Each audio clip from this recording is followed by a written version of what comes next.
What if I told you native foragers once gathered vegetables so nutritious they kept entire nations alive, and today almost no one remembers their names?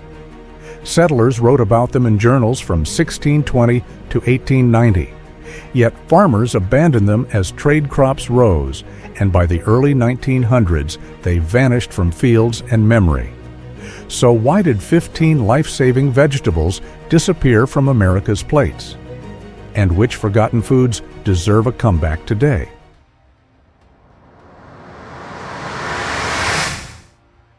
Number 15. Miner's lettuce. People once survived entire winters on a plant most hikers step over without thinking.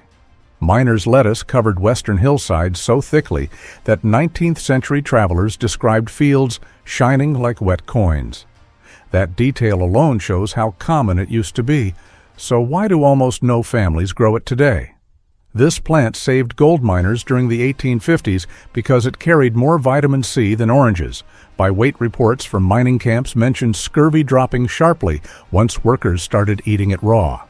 Imagine depending on a simple green leaf to keep your teeth from falling out.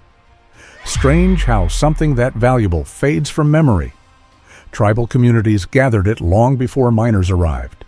The Ohlone and Pomo mixed it with acorn flour, sometimes letting it wilt slightly for a sweeter taste.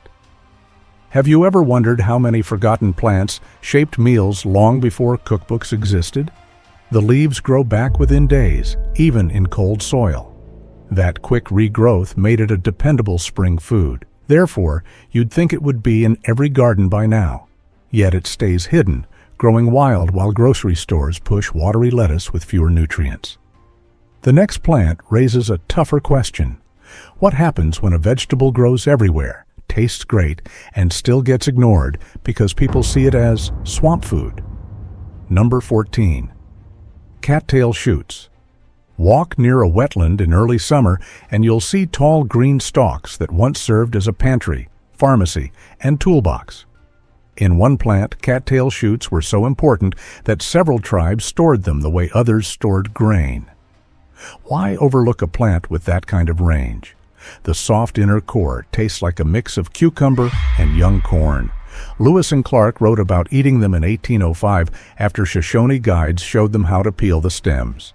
That moment appears in their journal with a simple note: better than we expected. It makes you think about how many foods settlers underestimated. However, cattails delivered more than flavor. The roots held starch equal to potatoes.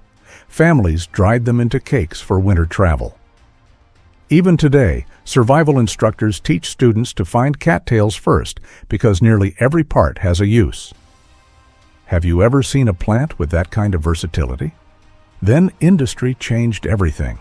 Wetlands were drained for farming, cities expanded, people associated cattails with mosquitoes instead of meals. The plant didn't change, our surroundings did. The next vegetable faced a different problem. It wasn't ignored for growing in swamps, but for carrying a scent so strong, early explorers compared it to wild garlic on fire. What food carries that reputation and still becomes essential? Number 13. Nodding onion. Imagine walking through prairie grass in the 1700s and smelling onions long before seeing them. That's how strong the nodding onion scent can be. It grew in clusters across the Great Plains, and tribes treated it as both food and medicine. Why forget a plant that is fierce and useful? This onion nods because its flower bends down as it blooms.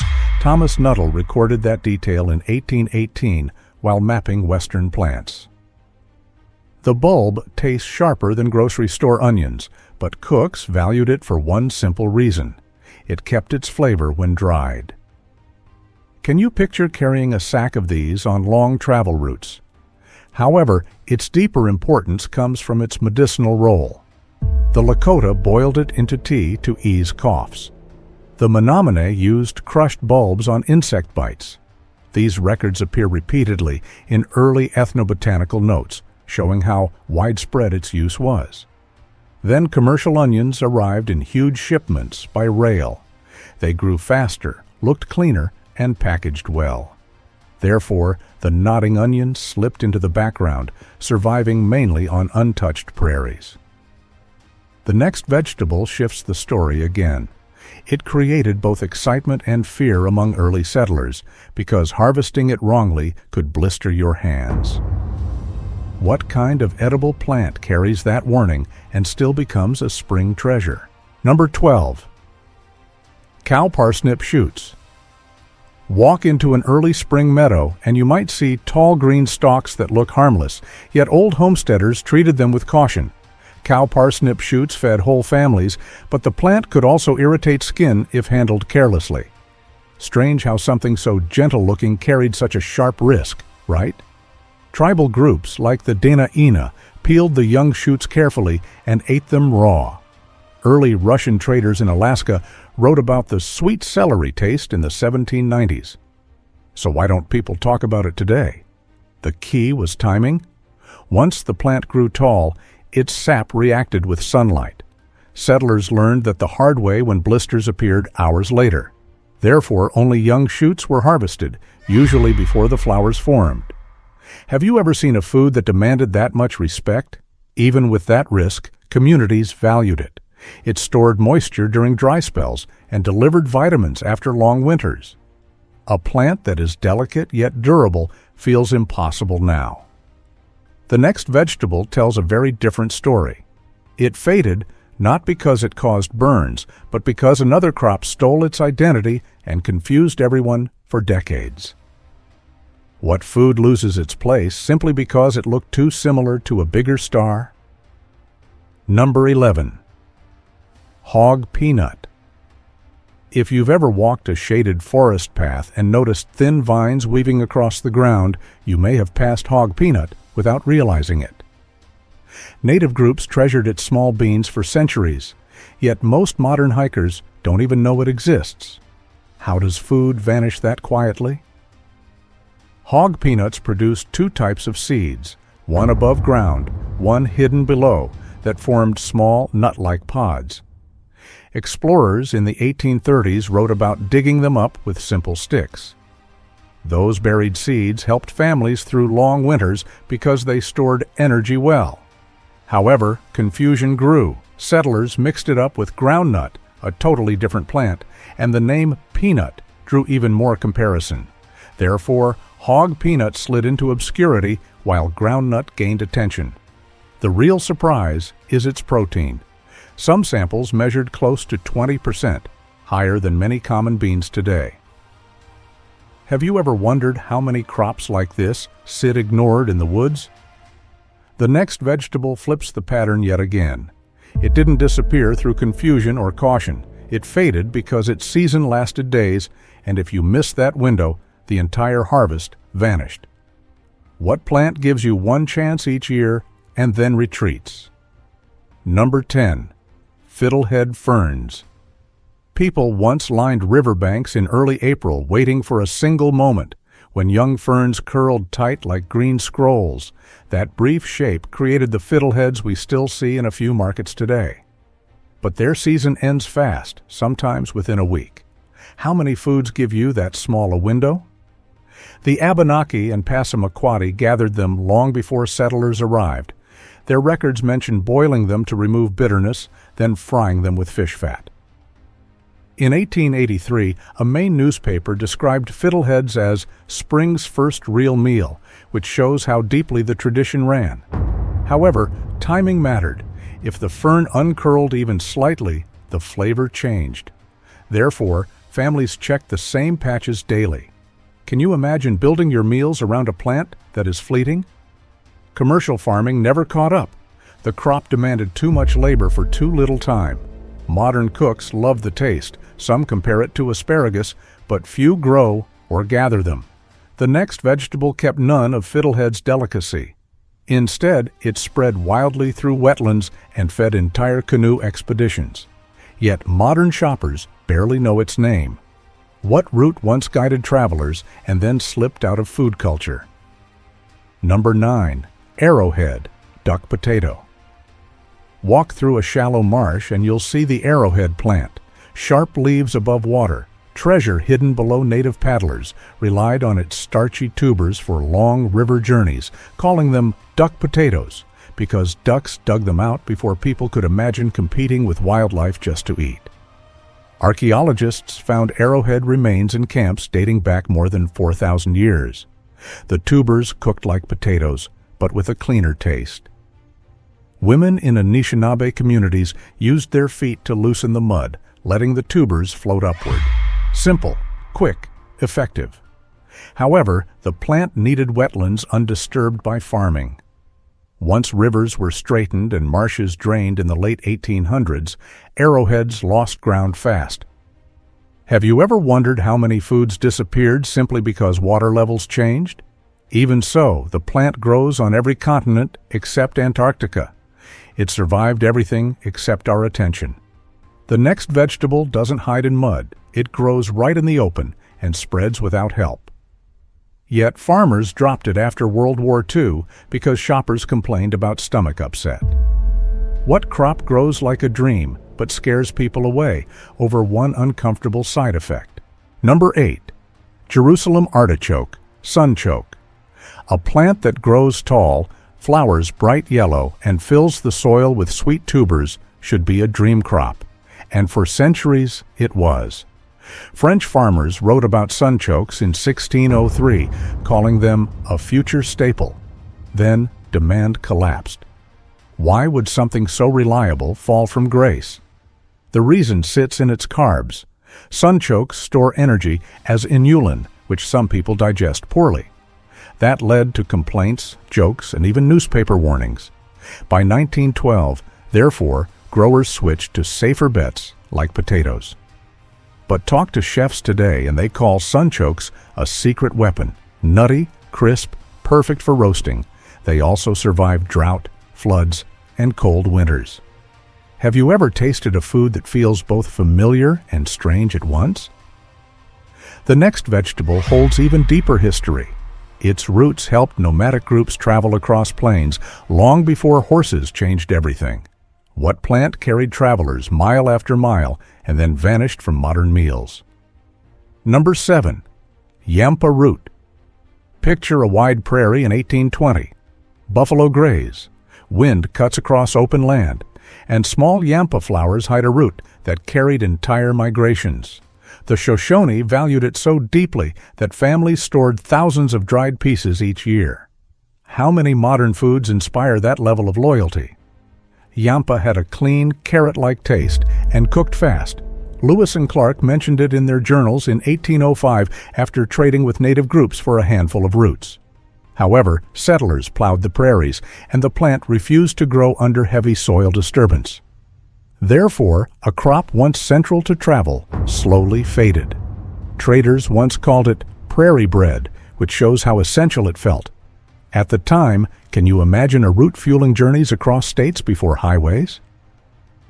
The next vegetable deepens the mystery of forgotten roots. It fed hunters through winters and confused botanists for years because its name sounded borrowed from another crop. What underground food carried that much confusion and yet stayed vital for survival? Number 6. Indian potato, Paradridia. Travel back to the 1830s and you'll find this root traded across the Rockies like currency tribes gathered it in open meadows, calling it Indian potato because it filled the same role long before potatoes arrived from Europe. Have you ever wondered how many crops served the same purpose before replacements pushed them aside? Paradridia grew in loose clusters, each root thin, white, and slightly sweet. Women often used digging sticks to lift entire mats of soil, pulling out dozens of roots in minutes. Reports from early trappers described camps where baskets held several pounds of these roots for winter use. However, the plant shared space with camas and other meadow crops that suffered when ranching expanded in the late 19th century. Heavy grazing broke the soil cycle Paradridia needed, and fields that once held thousands of plants thinned out fast. Even so, old journals mention how children loved the crisp texture when eaten fresh, simple, light, and reliable. The next vegetable grows with a sharp smell that clears a room and pulls foragers forward.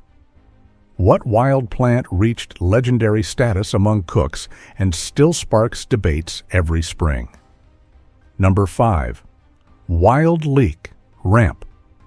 Ramps shoot out of the forest floor like green flames. Appalachian families held ramp festivals as early as 1917, turning this spring vegetable into a yearly celebration.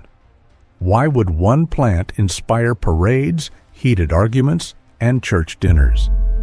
The answer sits in its flavor: strong, earthy, and sharp enough to stay on the breath for a full day.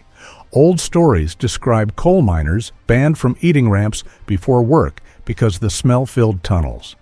However, that same punch made ramps valuable in kitchens where flavor meant survival.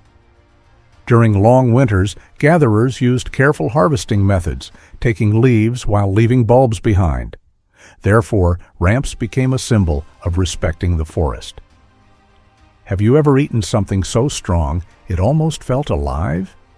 The next vegetable looks delicate, yet its roots held families through late winter hunger. What tiny plant became a lifeline when snow still covered the ground? Number 4. Spring beauty root, Claytonia. Walk through a melting forest in March and you'll see small pink flowers pushing through leftover snow. That plant carries a root the size of a marble, called fairy potato, by early foragers. Why would something so small matter so much? Because this root signaled the first fresh food after months of scarcity. Lewis and Clark wrote about it in 1806, noting that tribes roasted baskets of them to break late winter hunger. However, settlers ignored the plant due to its size, which caused it to fade from fields where it once thrived. Each root cooks fast and tastes like a mild chestnut. Therefore, foragers prized them during lean years when every calorie counted. Have you ever found something tiny that meant more than it looked? The next vegetable grows larger, tougher, and shaped the diets of prairie families for centuries. What hardy root-fed travelers crossing entire regions with nothing but open land ahead? Number 3.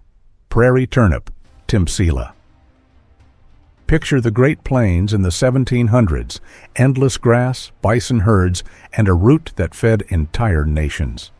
Timpsila grew in dry prairie soil where almost nothing else survived. Why did travelers and hunters depend on it so heavily? Women used pointed digging sticks to reach the long, pear-shaped root, sometimes more than a foot deep. Each harvest day could bring dozens of them, which tribes braided into long strings and hung in lodges to dry. Therefore, they became light, portable food. For long journeys, Lewis and Clark recorded them in 1804, noting how they carried great stores of it. The flavor sits between a mild turnip and a potato, but the real value came from its shelf life. Dried Timpsila lasted months without spoiling, becoming a key ingredient in pemmican and travel cakes. Have you ever eaten something built for survival rather than comfort? The next vegetable grows with sweetness instead of strength, yet it shaped royal diets in Europe. What root once held a reputation as the vegetable of kings, then vanished from home gardens? Number 2. Skirit lived 2 lives, humble in the fields, celebrated in the kitchens. Medieval records from the 1400s show it served at banquets across Europe. Why would a simple root earn praise from royal cooks? Its secret came from flavor: sweet, clean, and almost carrot-like, but softer. Gardeners grew clusters of thin white roots that thrived in cool climates. However, once potatoes spread across Europe in the 1700s, Skirit slipped into obscurity because it needed richer soil and patient harvesting. Still, old cookbooks described it as fried, boiled, or mashed into creamy dishes. A farmer in 1655 wrote that people hold it for the sweetest of roots. Therefore, it became a prized winter crop before fading away. Have you ever wondered how many foods we lost to easier alternatives? The next plant survived that shift. In fact, it fed entire villages from Canada to Virginia. What climbing tuber held enough strength to replace potatoes long before anyone planted them? Number 1. Groundnut, Apio Americana. Here's a root that carried more history than most crops people grow today. Groundnut climbed along riverbanks from Canada to the Carolinas, forming long chains of protein-rich tubers. Why did so many early communities treat it like a treasure? Families gathered it through fall and winter, digging clusters of tubers linked like beads on a string. Each plant could hold 10 or more, and every tuber cooked into a firm, nutty flavor. In 1623, English settlers recorded that this Indian potato saved them during a famine. Therefore, it became one of the first native foods Europeans relied on for survival. But the surprise sits in its nutrition. This root carries triple the protein of a potato. Tribes ground it into flour, boiled it in stews, or roasted it during long hunting trips. However, once European farming pushed corn and wheat into every field, groundnut faded from gardens, even though it thrived without fertilizer. Have you ever tasted a food that carried centuries of survival in every bite? One more question lingers. Why did farmers ignore a crop that nearly saved an entire colony from collapse? And what record from 1886 reveals the fight to bring it back? A story like this never ends with one discovery. These lost vegetables open doors to deeper history, waiting just off-screen. Click the next video before it fades. Another forgotten world is ready for you.